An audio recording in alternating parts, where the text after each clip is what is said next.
Um, Good afternoon, everybody. I hope everybody can hear me. If there's any problems, please just let me know through the chat command. So good afternoon, and first and foremost, I'd like to welcome everybody to this session. This is the second session in a series of talks on sustainability and the FM industry. Just before we start, I'd like to briefly review our house rules for today.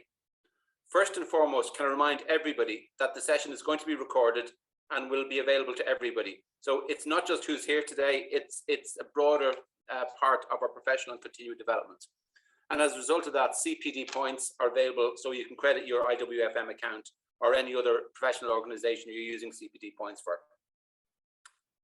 While we're still faced with the challenges of managing online, we're hoping that this session will be a little bit more collaborative and interactive, and we structured today's a little bit differently. As a result, we'll be able to interact a little bit better with one another. However, to make sure everybody can benefit, can I request that all of you out there today mute your microphones unless you have a question or contribution. If you do, please use the chat function or even put up your hand and I'll ask you to make your point, and then afterwards just switch off your mic, please. Whenever you think of a question, just let me know and we'll try and develop a conversation around what we're doing rather than just simply a lecture on how we can implement these initiatives. An important point of today is without the support of our sponsors, none of this would be possible. So I'd like to recognize our debt of gratitude to Veracity for the support for this series of IWFM events. Paul McCormack, the MD, will be delighted to discuss any of your M&E requirements. So please feel free to contact Paul or Veracity, preferably after we finish this afternoon. In our first IWFM seminar just before Christmas, we considered the criticality and urgency of environmental issues and how these influence the built environment from the perspective of operations, infrastructure, and government. Today, we're going to try to drill down on these and ask the question, how can we make that work in the workplace itself? Ken Gormley, who's here with us today, is one of the most respected facilities practitioners in the country. As well as serving on the board of the St. Michael's House charity, Ken is the Chief Estates and Facilities Officer with the Royal College of Surgeons, where he has worked since 2014. The organisation caters for almost 4,000 students and staff, including overseas campuses in Bahrain and Malaysia. And the organisation's vision is to educate, nurture and discover for the benefit of human health.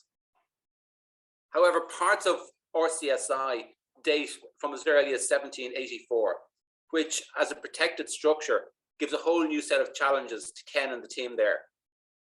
However, for anybody who's been lucky enough to visit the RCSI campus, you'll be well aware of the quality of the design as well as the focus on sustainability throughout the site.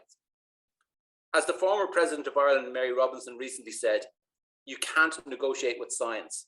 This is something the COVID pandemic has taught us in Ireland. Society has demonstrated how it values the contribution of science and how cohesive action makes this a difference. If there's one thing we need to learn from the COP26 is the urgency for us to replicate this focus on delivering our climate initiatives. So Ken Gormley, who we have here, has kindly agreed to give an overview of some of the initiatives that RCSI have adopted and hopefully provide you with an insight of what actually is possible, focusing on initially today energy EPC arrangements, as well as some of the people arrangements and initiatives that RCSI have implemented. Ken, you're welcome. Do you want to start?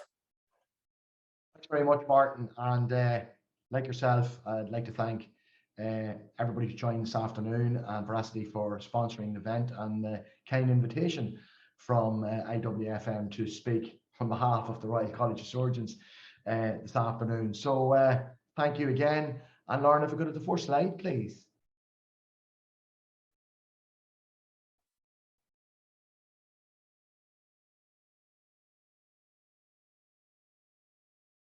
And the next one, Lauren. Yeah, thank you. That's great. So in relation to EPC or energy performance contract, not to be confused with EPC energy procurement contract, which aren't mutually exclusive, but are two distinctly different things.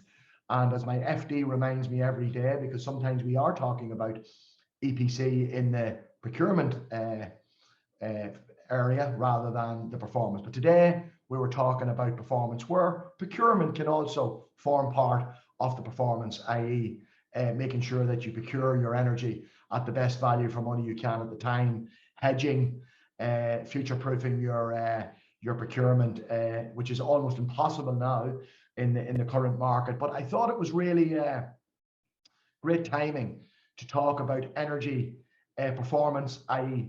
energy savings, with the current market and the massive inflation in energy costs at the moment. So what do we do in the college? So I joined, as Martin said, back in 2014, and one of the first things we embarked upon, and I was quite shocked that the college didn't have it, was a state's condition survey. And I think we all know what a condition survey is.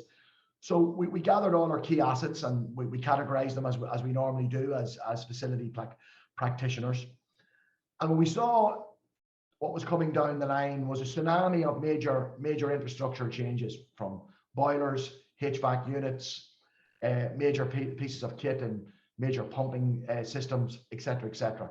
And they all lead into one massive overall system in all organizations, which call upon electricity supply. Obviously, they manage the gas performance on your facility if you're burning gas, for example, to produce heat. So linked to the better RCSI and focused on delivering cost savings, which we're all tasked to do as facilities people in general, we looked at an energy performance contract, and we moved into an agreement with an organization called, some of you may be familiar with ASCO Engineering, but they're now a company called Symphony Energy. So in a partnership where they took some equity in the project, so we invested $500,000, they invested $500,000 on the kit. There was some additional costs on design team fees, etc. But overall, it was about €1 million of an investment to drive the energy consumption of the college down, linked to our condition survey.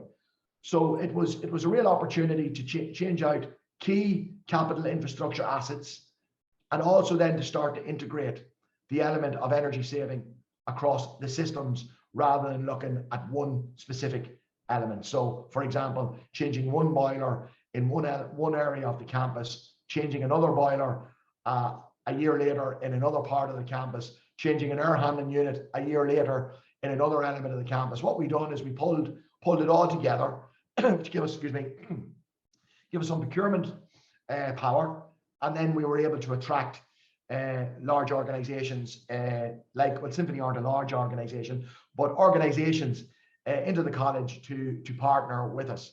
So our goal, as most organizations in the public sector, we're not a public organization, we're not a public body, but in relation to the government's carbon reduction program that I think ran from 2008 up to 2020, with a benchmark of reducing by 33%, we are treated as if we were a public body.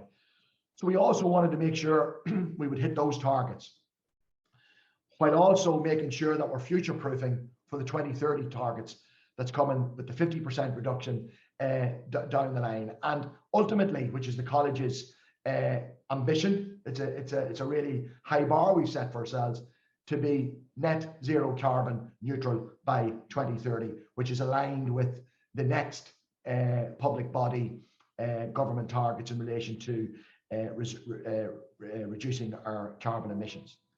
And everything we do in the college is linked to the UN sustainability goals. Number 7, affordable and clean energy. Number 13, climate goal. The world we live in education, we're measured by an organization called the Times Higher rankings. And what it does is measures and ranks all the large institutions, educational institutions across the world in a league table format. We're delighted to say the college is in the top 201 in the world, and we're moving up the rankings all the time. And we're currently number 1 in the world in the Times Higher for wellness.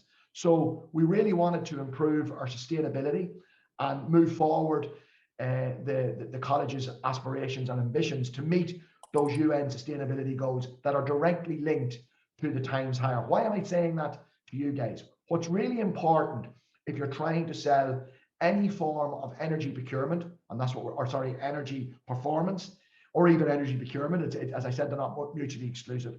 What you need to do to demonstrate to the business and to the senior people in the business that there is an opportunity to make real, beneficial, measurable changes to the budget, the finance. Number one, they all love when you're reducing your overall budget in relation to energy procurement or performance, and then starting to meet some of them are subjective, but now they're becoming more empirical around measuring how we are delivering on our sustainability against the recent COP26 and this, scope 1, 2, and 3 that you'll all be familiar with.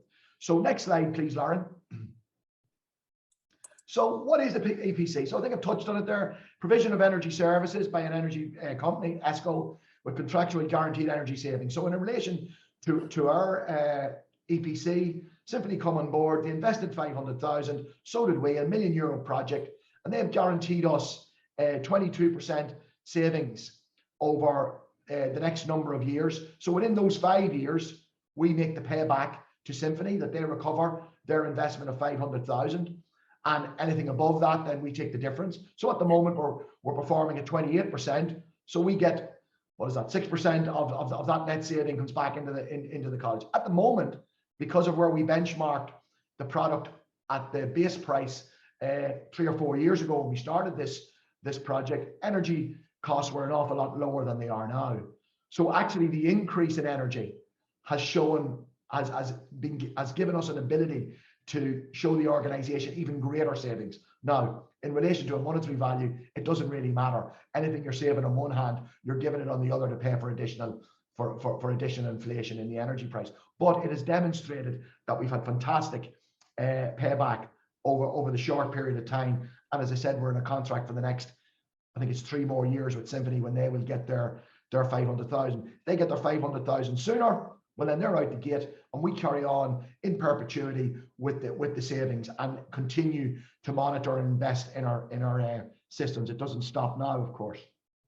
I think the investment required in energy savings pays for itself. It's a no-brainer for me. And if you can get your organization to sit long enough, which was one of my challenges, and it's my job, of course, is to impress upon our financial teams the benefit to the organization, in this case the Royal College of Surgeons, on twofold: reduction in cost, so reduction in our utility costs, which I think we're about 320,000 this year, and that's primarily because of the inflation on the product. So the savings that we're making, and then the more, as I said, but it's becoming more empirical, the more non-tangibles around hitting all those UN sustainability goals. I'm just going to pause for a second, Martin, in case you wanted to ask any questions, or if anybody out there had any questions until we go to the next slide. Well, Ken, there's a quick question for you. Just now you mention it, like there's a kind of a paradox here between saving energy and saving the environment. Sorry, I should say saving money and saving the environment. To what extent are they both equally important, or is there a difference between the two from the college's perspective? No, absolutely not. Like I didn't want to give the impression. It's a good question, Mark. I don't want to give the impression that there's a non-tangible in relation to sustainability. I think it's quite clear the 1.5% reduction in the temperature for the planet that come out of COP26 for the next number of years. We don't differentiate. But I think when we started the process back 4 years ago, sustainability wasn't just as high up the agenda as it is now. So we don't measure them differently. Obviously, one is a very empirical value. You're spending, currently our spend is about 1.3 million a year on our Stephen's Green campus for our energy consumption. A reduction of 300 and some odd thousand, and that brings us below 1 million. So that's a very easy measurable to demonstrate to the college board and to the senior management team in the college that what we said we would do, we delivered upon. Then the intangibles that are now tangibles 4 years later are also fantastic, because coming with that is 700 tons of CO2 per annum that we were saving. So that's all leading into our green credentials as a university. And as I said to you previously, Mark, we have a green campus, green committee that manages all things holistically sustainability, not just energy and energy performance, but biodiversity, travel, fair trade, you know, even something we're going to touch on at the end in relation to with our vendors is that we try to take people out of the work and poverty, etc. So we don't measure them differently. It's just one is easier to measure because it's a real tangible, it's a number that's gone from here to here, hopefully, most times. And the others can be sometimes quite difficult to demonstrate.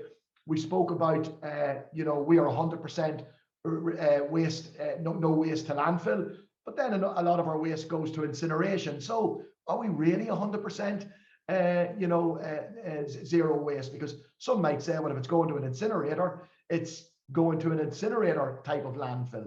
So a little bit more difficult to measure, Martin. So I don't know if that's answered the question. Yeah, no, I think that's really important. It's kind of like, you know, I think it's a very good point that companies and organizations have moved from it's all about money to, well, there's a bigger picture here. And I think that's important. Do you see that with it's quite an eclectic campus. You've got, you know, 3,000 students across the organization. Are they taking part in that? Or like, are they changing their behavior and are they contributing to what you're doing here? Yeah, so I've been controversial on occasions when I say about the young people, you know, have never had it as good, but my father used to say that to me too, and I'm sure his father said the same. So I don't mean it in that context, because it should be getting better for them, because it's called evolution, and you know, technology improves and all that kind of. What I mean in context with that statement is the students are delivering, and they try their best to make sure that they're eco-savvy, eco-friendly, sustainable, all that kind of stuff. But what frustrates me sometimes is they look for the big picture. They look for the big ticket items. So they would be impressing upon me around biodiversity and, you know, why do we not have wildflower meadows across the college? Why do we not have beehives? Why is our biodiversity not better with bat boxes and all that kind of great stuff that we try to achieve, while at the same time we might see our students not using a keep cup, for example, in the restaurant, and still using a disposable cup.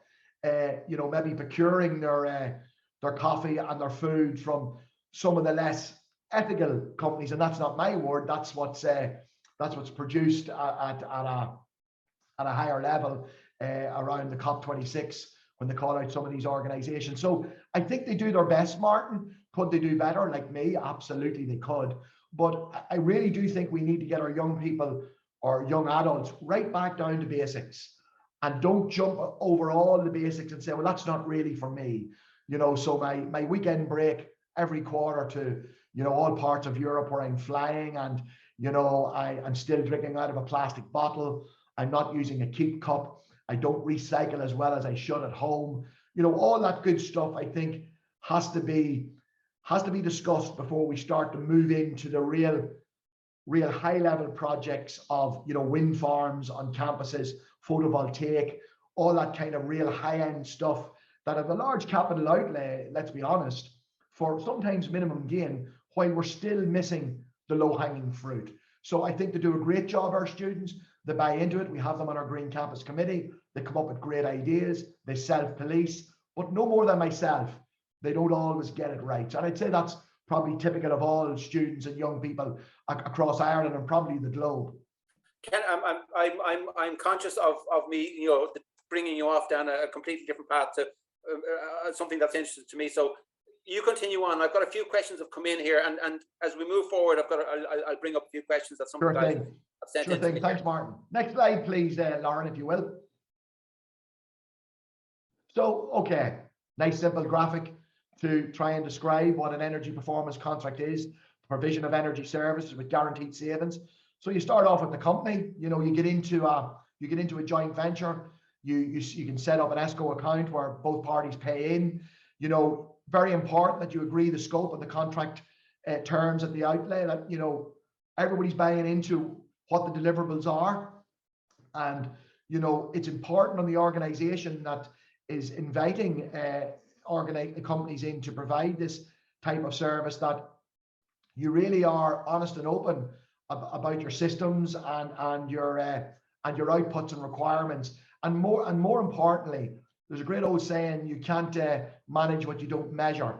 It's important that you demonstrate at the end of this cycle, or at the end of engaging in an energy performance contract, is that you can produce real tangibles, real empirical data that, you know, the old KISS, keep it simple, stupid, you know, make it really simple for your FDs and the other people in your organization that sometimes think that this can be a bottle of smoke, because it's just difficult for them to understand it. And I get that. And as engineers and as facility managers and estate managers, the emphasis is on us and us alone to make sure that we bring them on the journey. So agree in your contracted terms and your required energy savings at the front end. It can be an holistic document. You can say at the outset, you know, this is the minimum amount we want to save. But you know what, if we go above and beyond, we're happy to share the added savings that we make. Or you may incentivize the organization to say, we're happy with a 25% reduction on our overall energy consumption. And you know what, if you deliver 30, we're happy for you to take the extra 5 for the period of the contract term. But after that, then we take the full 30. So hopefully you understand the point I'm making there. Then the design and implementation phase, like any other project, you need to make sure that you've got a project manager locally, or you know, you acquire one, you bring that resource in-house, because it's important. Because as you move through this process, and I've got the scars and the arrows in my back to understand it wasn't perfect, and nothing is, but you have to accept the imperfect sometimes, or you would never do anything. So it's important that during that phase that you can sit down and review and make sure that, you know, what you set out to achieve is still achievable and realistic. The old SMART objectives, you know, specific, measurable, achievable, realistic, and timely. Some of them can change, and that's all right too. You know, so as long as your overall scope has captured everything. Then the savings and verification period, that's the exciting period. That's the period where you're starting to look at, well, we changed the 4 boilers, we changed the 3 air handling units, we updated our BMS systems, we changed our set points, we changed all our thermostats and our data measurement points across the system. You know, we've got check metering, we've got additional metering, all that great stuff that you've installed. How is it performing?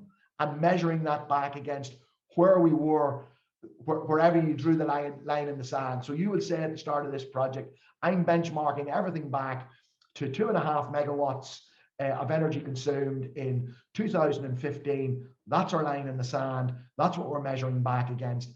And that's what we're going to have our savings verification against. Obviously, if you add additional buildings or additional capital infrastructure to the facility over that period, you can either add that in and renegotiate, or leave that outside, and that may form part of a second EPC. So that's really your call.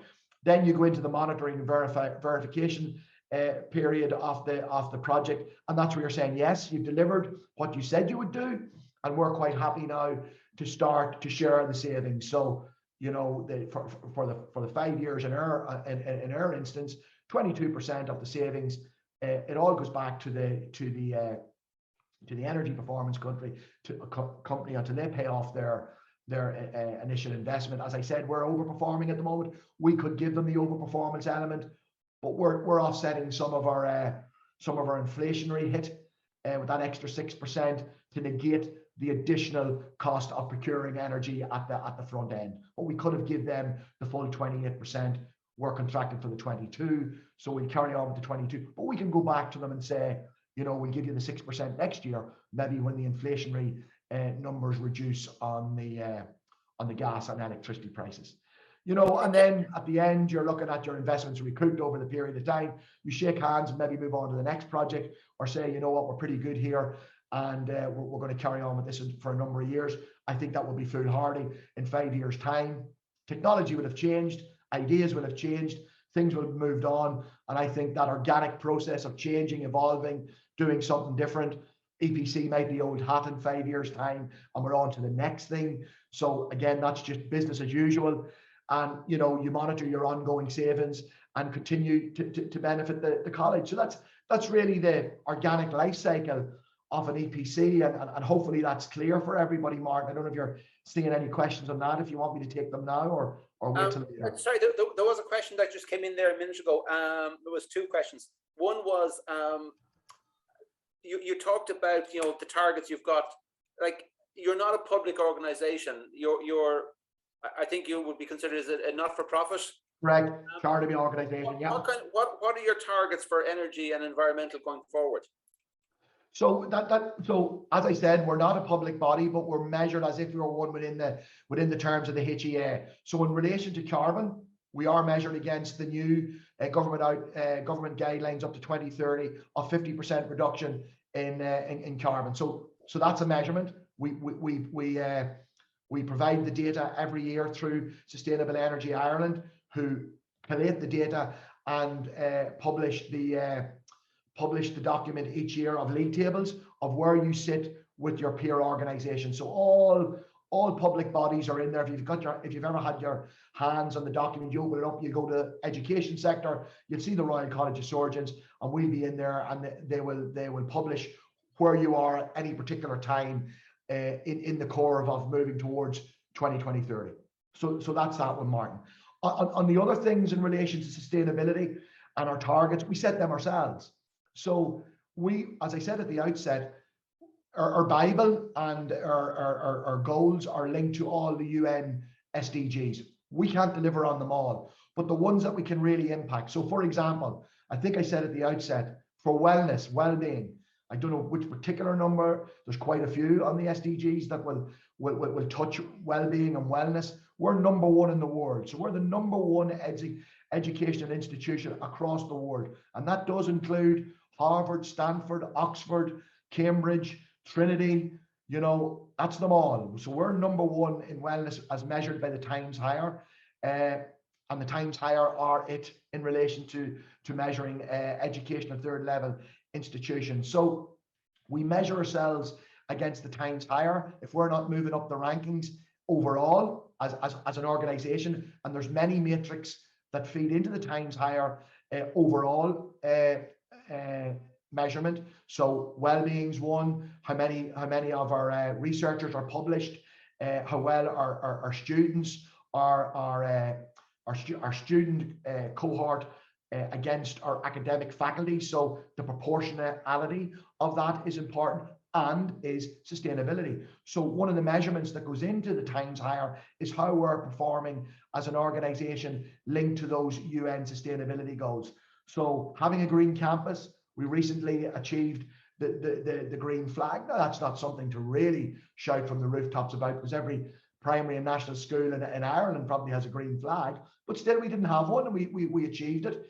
We've been shortlisted for a number of energy awards, coming second in the Green Energy Awards to ESB at the back end of last year. And we continue to measure ourselves against all the other elements of the UN sustainability goals. We have a sustainability policy. We have a workbook annually that's updated with objectives and targets within that year. So last year, for example, one of the targets was to have beehives out in our playing fields in Dardistown to meet some of that biodiversity element.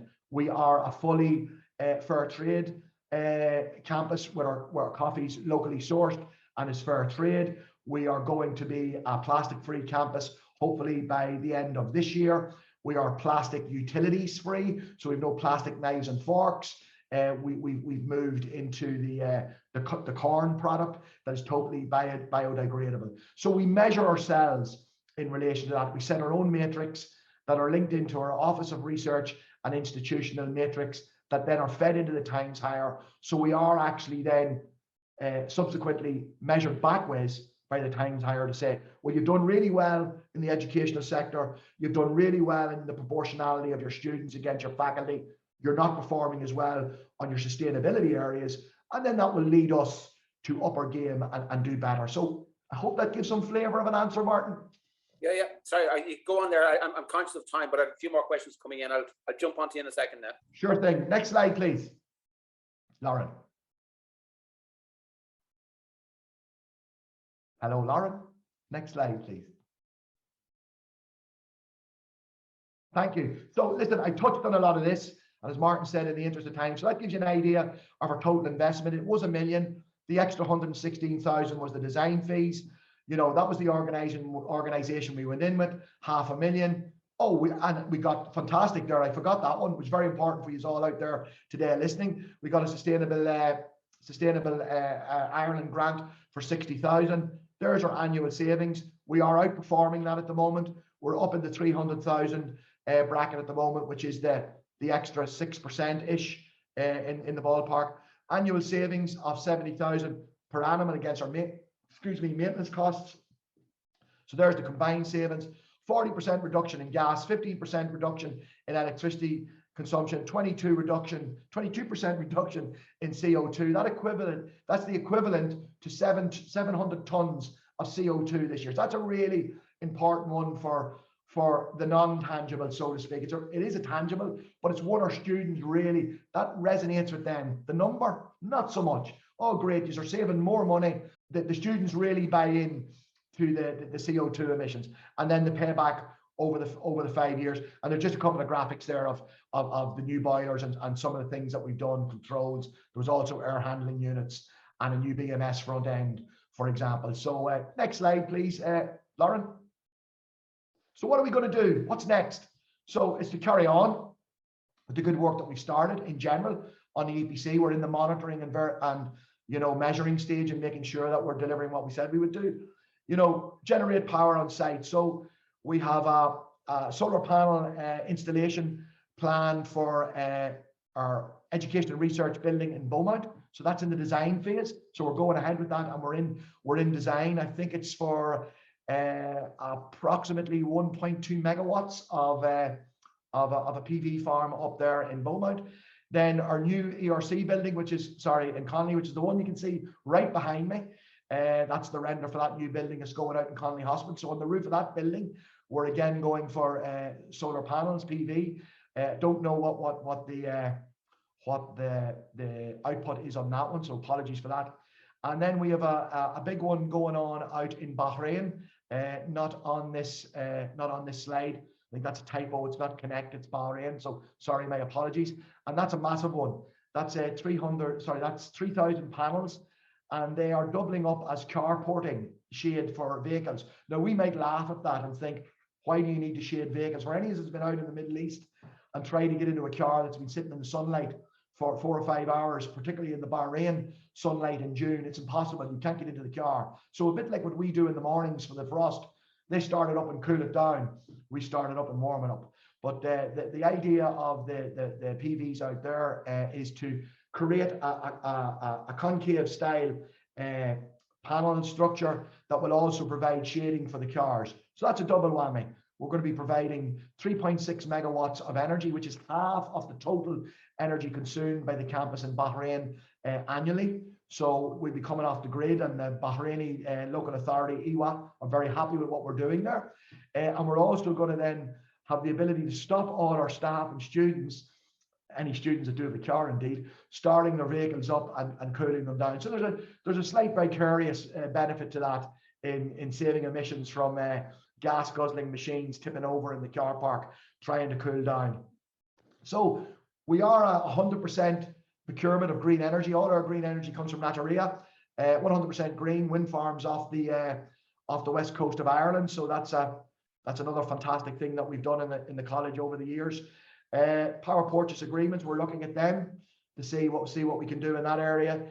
Phased removal of gas and heat source.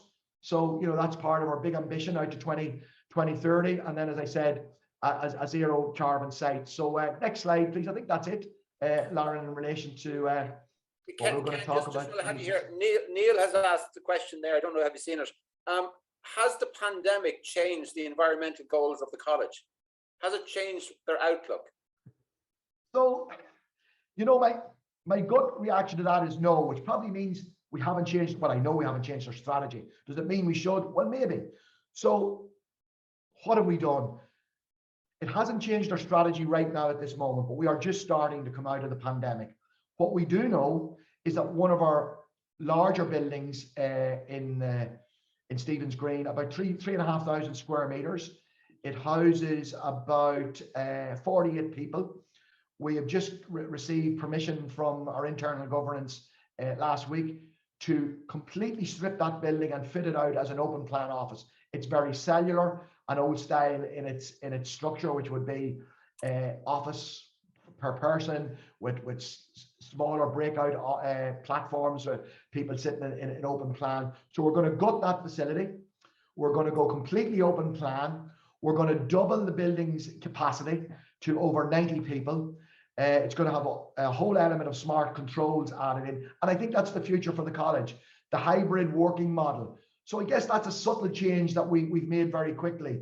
And the fact that that building now is going to be able to house almost double the number of people that it did pre-pandemic, I guess that has impacted our thinking. I didn't really think of it as a strategy change. I saw it as a business as usual. But the carbon footprint of that building is going to reduce because now there's 90 people in the building rather than 48. So the bang per buck of CO2 emitted is better than it is today. So yes, we have made subtle changes. Have we changed our strategy dramatically? No. Should we? Well, I guess that's a piece of work we're going to have to undertake in the next coming weeks and months, Martin, when we understand the real impact of COVID on the built environment. Noel has asked an important question, really to do with the implementation phase. This is the one that you said that you had the pattern of the knives in your back. Prior to doing the upgrades on the boiler, did you have to carry out building fabric upgrades, air tightness, that sort of thing? And that's really important if we take in consideration the way we started. We talked about this is partially a protected structure from 1783. So did you have to do anything with the building in terms of making it fit for purpose for those upgrades? Yeah, so setting the historical part of the building aside, that falls under a very strict conservation orders. Very little done there. Like we double glazed windows internally, for soundproofing, which obviously then will give an element of air tightness. But in relation to the more modern elements of the facility, I'm talking 1974, which was the extension to the Stephen's Green York Street campus. Yes, we did changed out windows, multiple projects where we had the new restaurant. So I guess to answer Noah's question, we didn't just go after changing or making changes for the benefit of sustainability and reduction in energy and air tightness.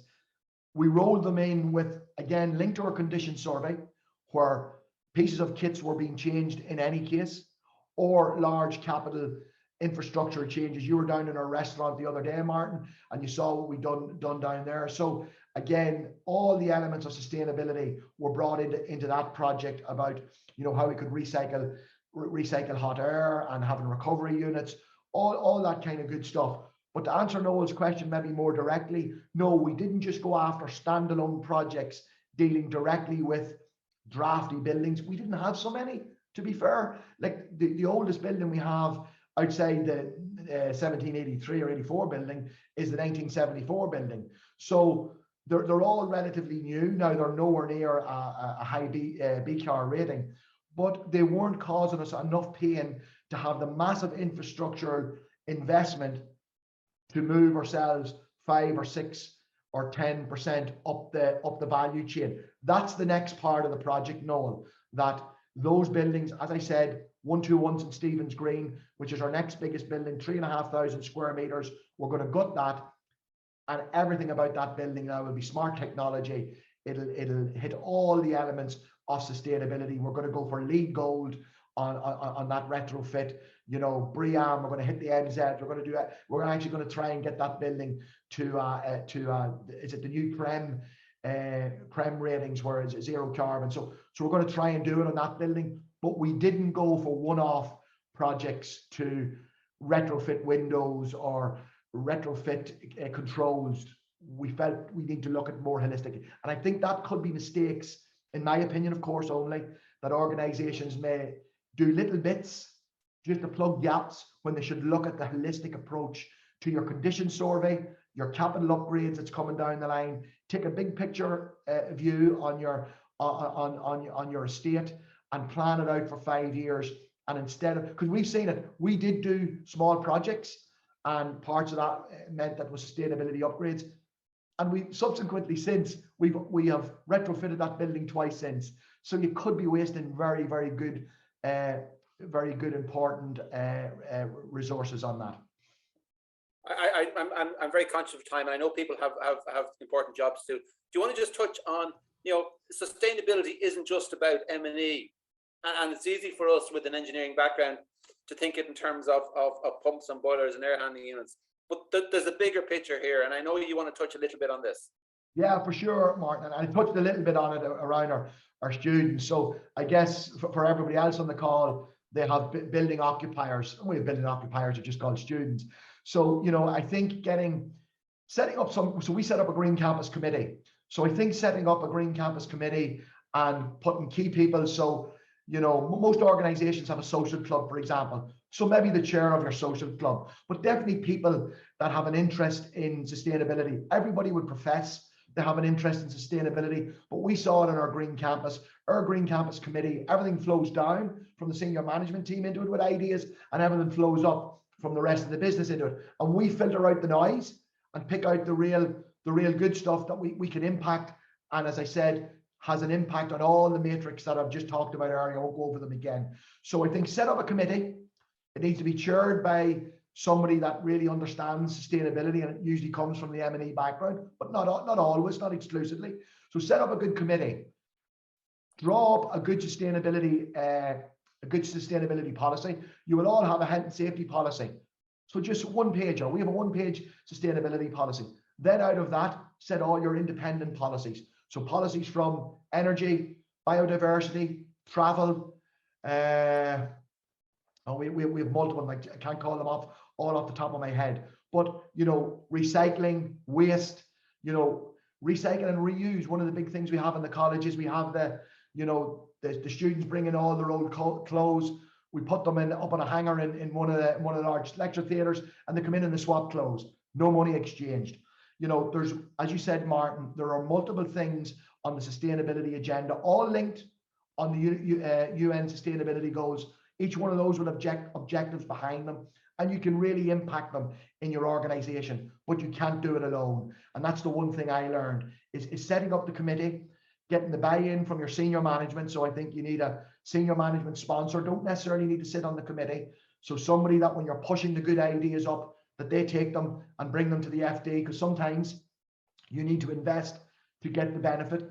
But have that committee, have your building occupiers on it, have maybe your tenants, your landlords, get everybody to buy into what you're trying to do with the building, because there's big legislation to change coming down the road in a number of years. It's some years away yet, so I don't want to scare anybody on the call, but there are big organizations sitting on big heavy assets that if they don't get to where they need to be around, never mind NZ, it's going to be zero carbon. You will not be able to move on your asset. People will not rent your asset. People will not buy your asset. And one other thing to think about is the greenwashing agenda. We're all greenwashing at the moment.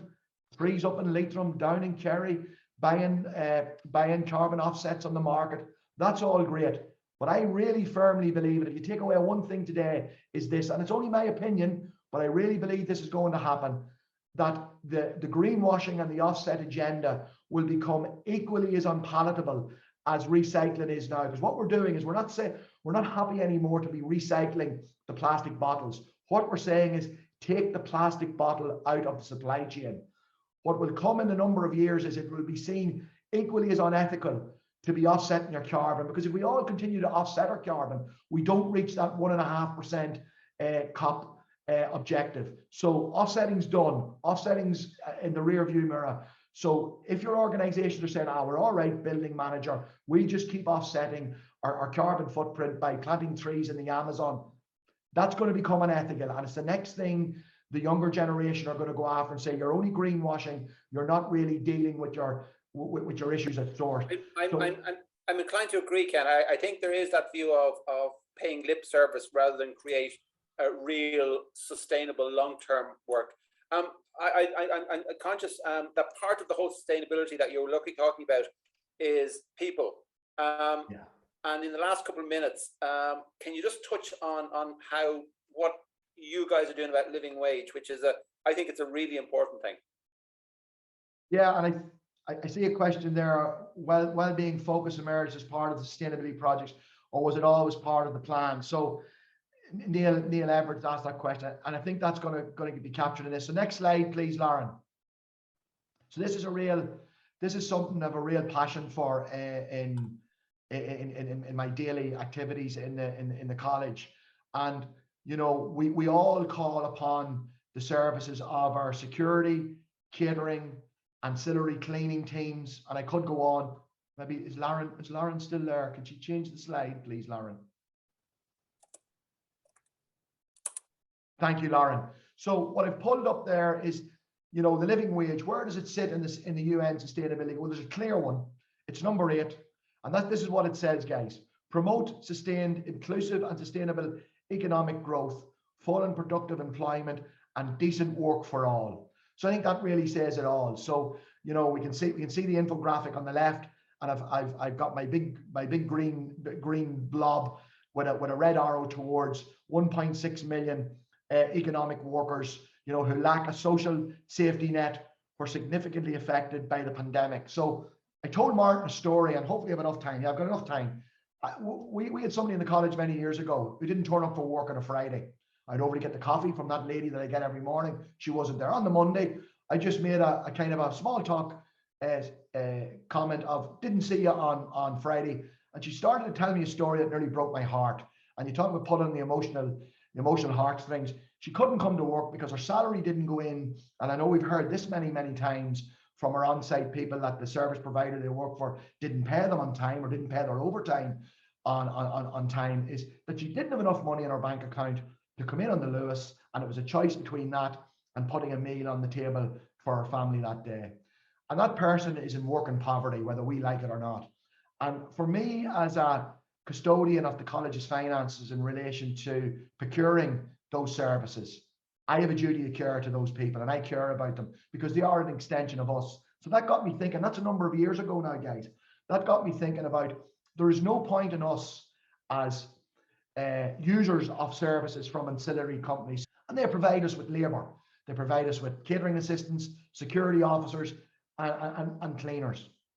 And yet we're only willing to pay the JLC rate. And I think the JLC rate is old hat.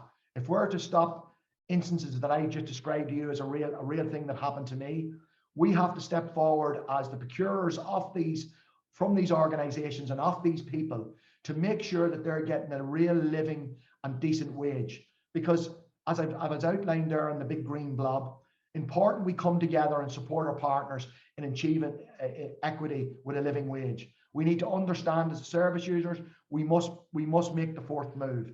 We can't wait for the big institutions to do that, because they know we won't pay them if they do it, and they lose out on bids. So if one organization is paying the living wage and another isn't, and we look at it in the co-leg day of cost, of course we're going to go for the cheaper option, which is back to the bottom point, the race to the bottom. Sustainable workforces are vital for us to maintain our facilities to the highest standards. At the moment, you're probably all seeing it. We can't get quality cleaners, we can't get quality security officers, we can't get quality catering assistants. You know why? Because they're with all the organizations that's paying the living wage or above, and good luck to them and more power to them. And I'm delighted that the constant race to the bottom needs to stop. If we're to be serious about taking people out of the working poverty, if we're serious about people having a decent standard of living, that when a pandemic hits, that they can afford to go to the doctor, that they can afford to buy the medicines that's required, we need to be the people that empower these organizations to pay their living wage to their staff. And finally, it's the right thing to do. I know we're all humans.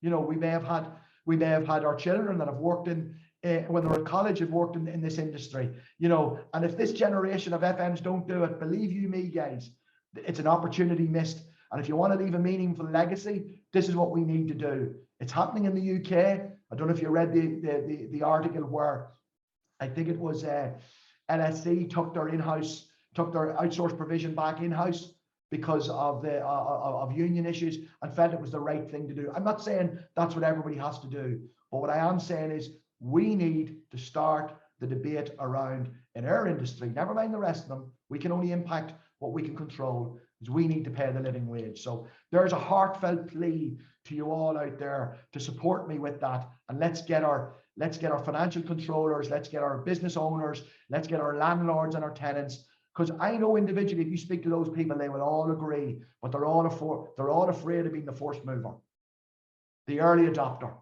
We don't want to be the laggers anymore. So that's it from me, Martin. Thank you very much. Look, I really appreciate that. One last question, just on that last thing. And I do think it's important that this initiative has to be client-led. Is there any sense that the different colleges are getting together to discuss policy, procedures, facilities, estates management? We are getting together. So in Ireland, we're all the top institutions are when I mean top, I mean the large institution. Some of the smaller institutions are absolutely top institutions as well. They're just not in the Association of University Directors of Estates. So we meet regular. We have an informal chat every 2 weeks, and then we have our quarterly board meetings. And I've got it on the agenda, and I've got us talking about it. The challenge that my colleagues in the public sector have, who are all government-funded educational agencies, is that their procurement is done centrally. So it's done in an office by a person that doesn't maybe have the same passion that we may have and doesn't deal directly with the people on the ground. So that's a real challenge for me to get the universities and the higher education authority to buy into it, because they're spending taxpayers' money. So I understand that, and I understand the need to get the value for money. But I just hope and pray that Leo Varadkar's talking about a living wage for all, and then it takes the problem away from all of us, and it just happens across the piece. Ken, it's important to remember, value for money doesn't always mean the cheapest. And I think this is something for IWFM as well, to get in and see how we can actually change the industry to actually reflect this. Look, Ken, I know people have to get away. I'd like to say a huge thank you to you for doing a really, really interesting talk. Obviously, what we're doing, this is part of a series of recordings that we're lodging online. So the entire organization and our membership can access this. And I would look to say thank you and everybody else in IWFM for huge support, assistance, and thank you for doing this. Not at all, pleasure. And if anybody's any follow-up questions, happy to share my email address. You get me on LinkedIn, pop me a wee private message. If you've got any questions that I didn't answer today, apologies, happy to answer them in the future. Okay, we'll finish it up there, and thank you to everybody. And as I said, we'll be issuing this for everybody to see online. All right, thank you very much, everybody. Thank you. Bye-bye now.